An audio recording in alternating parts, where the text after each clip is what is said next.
He is confused. Why you get help from the people then? He has escaped from the asylum and he needs to return there. Please don't get help from him. Surah 58, Ayah 22. Especially not now because around 5 they will come for him. Okay, show me. Surah 58, Ayah 22 is very clear. You will not find a people who believe in Allah on the last day, which is any Muslim. You won't find a Muslim having affection. Having affection. Where is the Here. Having affection for those who oppose Allah and His Messenger. Come on. Pay attention. Come on, man. Pay attention. Come on, man. No. Pay attention. Come on, man. Excuse me, sir. Please pay attention. Recently, Arul Velusamy, aka Project Stephen, at Speaker's Corner, encountered a Muslim man that, he got tested on his knowledge concerning the Quran, and that it does prohibit him from being friends or loving Christians and Jews. Now, accordingly to the guy that's being interviewed by Brother Arul, he doesn't understand. All of a sudden, he doesn't understand the Quran. He can't read it. He doesn't know what's going on. And he says, it's not true, whatever you're saying, it's all lies. So let's get into the video. You, sir, please come in. Do not bear false witness against your neighbour. Would you, so you're a Muslim. If there is a family member who is not a Muslim, would you like to hate them? I don't have that experience about Islam. I just pray, and I get good advice. Sure, let me ask you this particular question. If the book says hate non-Muslims. Okay, so just pray and good advice, right? So what is that good advice going to be like? For example, who is gonna be your second or third or fourth wife? Should you marry children under the age of 16? Should you, practice polygamy legally in the UK? Should you treat Christians and Hebrew Israelites like they're filth? Like that type of good advice? I don't know. You tell me, because it seems that a lot of them are not getting any good advice from Allah because they're doing weird stuff or they're treating people poorly. And then you should question yourself, is that advice good advice for you and only you because you're part of the religion called Islam? Or is it good advice because it only serves your needs, but does it serve other people as well? People that are not Muslims, non-Muslims, the unbelievers. Hate non-Muslims, even if they were your father or siblings. Is that a good book? I don't understand what he said. What he said say again? Hate. The opposite of love. Hate what? Hate. Yeah, but hate what? Hate non-Muslims. Anyone who is not a Muslim, hate them. No, we don't say that. We don't. If I showed that in the Quran, just give me 1 second. No, from the Quran. I'm going to show from the Quran, yeah. You know what's interesting is that if the concept of hate doesn't exist within the Quranic traditions, right? I mean, you got to see it from his perspective. If you come out of a 99.99%, 100% country where there is only Islam and the state religion is Islam, then of course hate doesn't quote unquote exist. Then it's all brotherly and sisterly love. Because you wiped out everybody else, or you just bullied out everybody else out of the country. So of course then hate doesn't exist anymore. I show you from the Quran. Okay. I just need to quickly get the reference. Show me. Yeah, one second.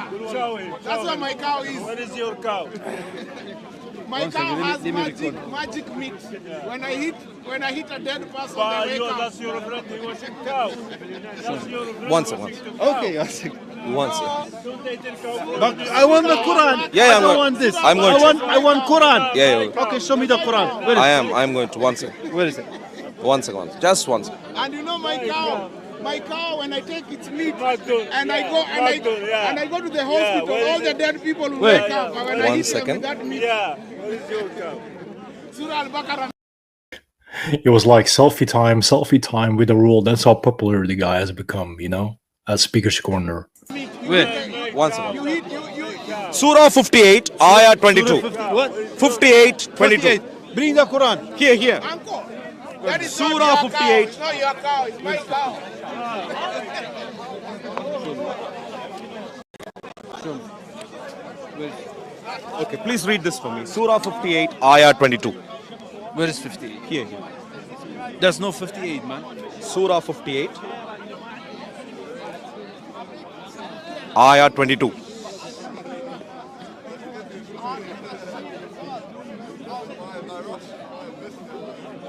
You read it. You read it. I don't know how to read.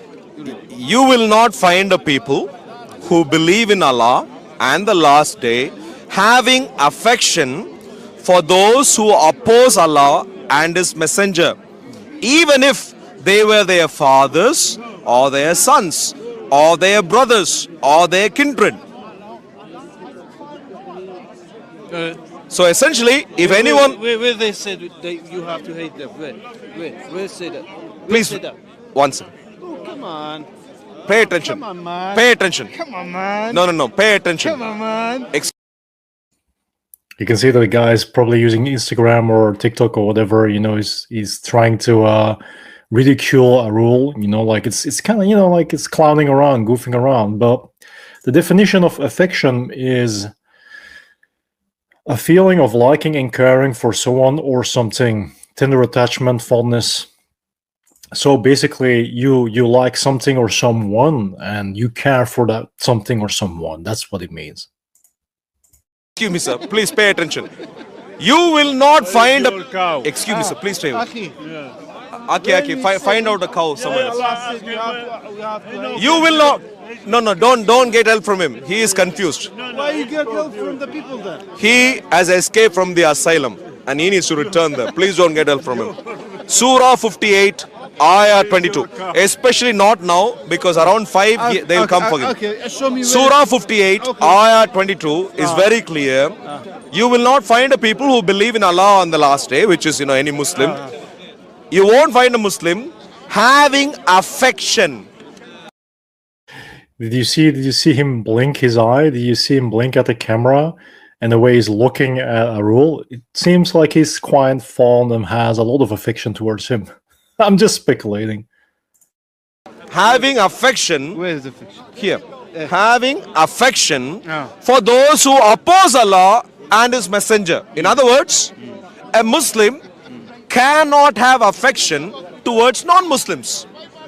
Even if they were their fathers or their sons or their brothers or their kindred. In other words, Islam tells you, if you are a Muslim, to hate, No. even if they are your father or brother or son or...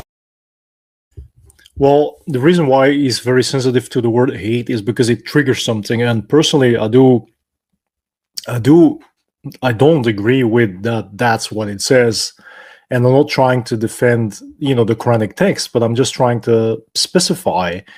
It's not about hating. It's about basically treating people that aren't part of the Islamic religion, the Deen of Islam, differently, to make them feel lesser because they're not included in the ultimate. They're not included in any final revelation. They're not in full completion. They're kind of still running behind. So you got to make them feel like they don't belong. They're not part of it. And that's actually just discriminatory. Discrimination, that's what he talks about. He actively invites people to discriminate in name of religion. It has nothing to do with hating people for such and such reasons. That's just creating a black and white scenario. If you don't treat your brother and sister with the equal respect you want to be dealt with or treated with, then you're being hateful. But these days, the word hate gets tossed around pretty much as much as Caesar salad at McDonald's. And personally, I think it's you got to be very specific. And I think personally, if you really look at the text with a rational mind, it's more about treating certain people that get acknowledged by Quranic texts as different, treating them differently with specific reasons. And it has to do with kind of pressuring them, quote unquote, again, pressuring them into eventually submitting and succumbing to the religion, and then hopefully willingly becoming a part, and then they get treated equally. Other relatives, if they are not Muslims, You better hate. Wait. Is that a good idea? Show me. Wait. I showed you multiple times. Wait. Show me. I said to you, I don't know how to read it. Show me. Wait. Okay, please read. Wait. Just the 2 lines, please read. Wait. Look, you are now acting like someone who can't comprehend. Look. So when he says he can't read it, it's because he is looking at a English translation of the Quran, and I think he's just struggling with reading the English, because as far as I can tell, he kind of looks like he might be Assyrian. So if it's not in the Arabic dialect that he's used to, then it's going to be a bit difficult for him to read. Or Arul has the Arabic and classical Arabic and the English translation, and he can't read classical Arabic. That can be a problem too, either of those scenarios. But he, Arul kind of mocks him a little bit and says, like, you can't read, you're kind of like dyslexic, analphabetic, and it's not really fair. I mean, you don't know his background. He's still a human being as well, and we got to keep that in mind. But what people let me know in the comment section is, under this video, that how can you not read and understand the book but follow that book and that religion? That doesn't make no sense at all.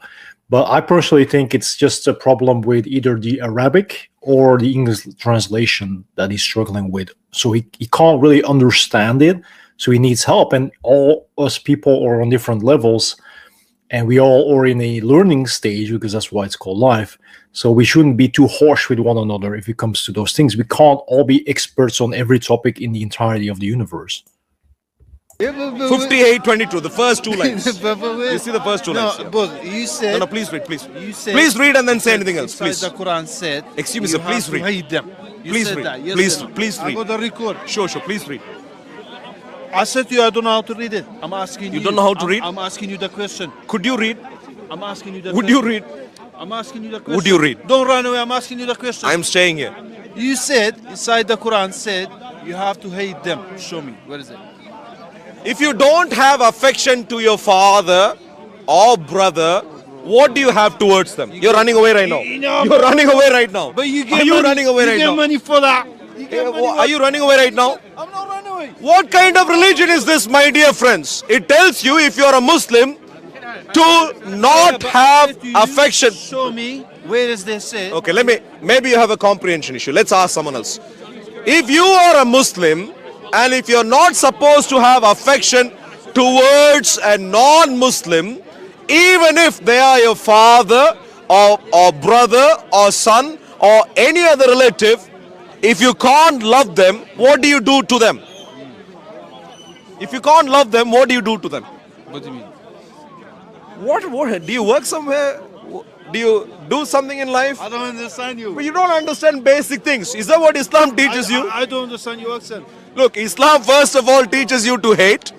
Second of all, when you are shown that it teaches you to hate, it makes you it teaches you to look like a fool.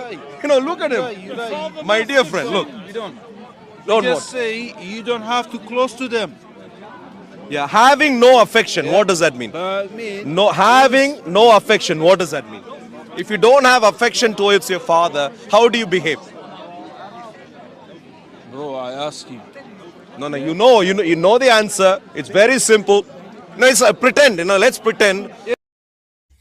It's just basically because of the hate aspect. Like I said, there are a lot of Muslims that want you to literally show word by word, whether you use the Quran or the Bible, where certain things are spelled out literally, literally.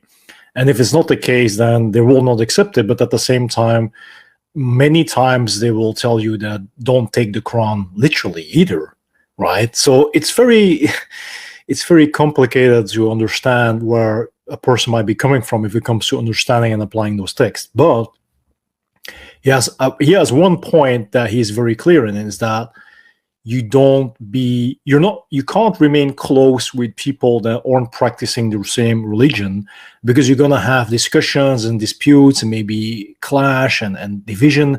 And it's better just to acknowledge that they're there, but don't spend too much time with them because they're doing something else. And it's because, Islam as a religion works as a cult. So it's kind of the same thing with Jehovah's Witnesses, for example. Don't mingle with the outsiders, don't mingle with people that don't follow our code, and keep them on at the side. Be friendly, be respectful, but that's it. Don't keep them close. And that's the same thing that he's trying to explain with the minimalistic type of word usage. His vocabulary that he's using is just stating it as it is, as how he would perceive it. And I'm not saying that it's false. I think it's pretty accurate, because it has to do with a day-by-day application, right? That we're not doing religion, we're doing primary schooling. It's a simple comprehension exam. Simple question. Surah 58, Ayah 22, what does it say? You don't even have to admit to the rest of the issues of Islam at all. You don't have to agree with me right now that Islam is a murderous death cult. You don't have to right now. You don't have to agree with me that Islam is a genocidal cult. You can't do that. You don't have to do that right now. All that I'm asking you to do is from this verse, do a simple thing. And you can't do. Because exactly, you're doing the same thing. Look at him. Doing the same thing that Islam teaches him to do. Which is, if you're a Muslim, hate, lie, sneak away. Okay, so there was a video, was very interesting. I personally don't think he was the right candidate to have this type of discussion with, but what I do believe is that most of the time it's either people quote unquote don't know what you're talking about because it's a sensitive topic and they're on camera, so you can't really blame them that they're running away. I mean, otherwise they gotta explain themselves afterwards, depending on what school of thought they belong to within the Islamic community. Otherwise, they just don't know. You got different ranks in believers, in their communities. You got people that are very educated, and you got people that are just born into the religion just to turn it into a black and white scenario. And you can't really blame the person if all the detailed stuff isn't relevant. You're not interested in that. Then all you care about is that you believe in your Allah. You have your perfect role model, the Holy Prophet Muhammad.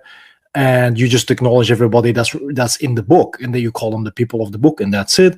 And you go by your text because everything else in the world is corrupted, and that's it. That's all they care about, that they're right and everything else and everybody else is wrong. And then it's a cult mentality, a mindset. So if you like the video, don't forget to like. Let me know what your thoughts are on this topic, and I'll be seeing you hopefully in the next video. Please do take care.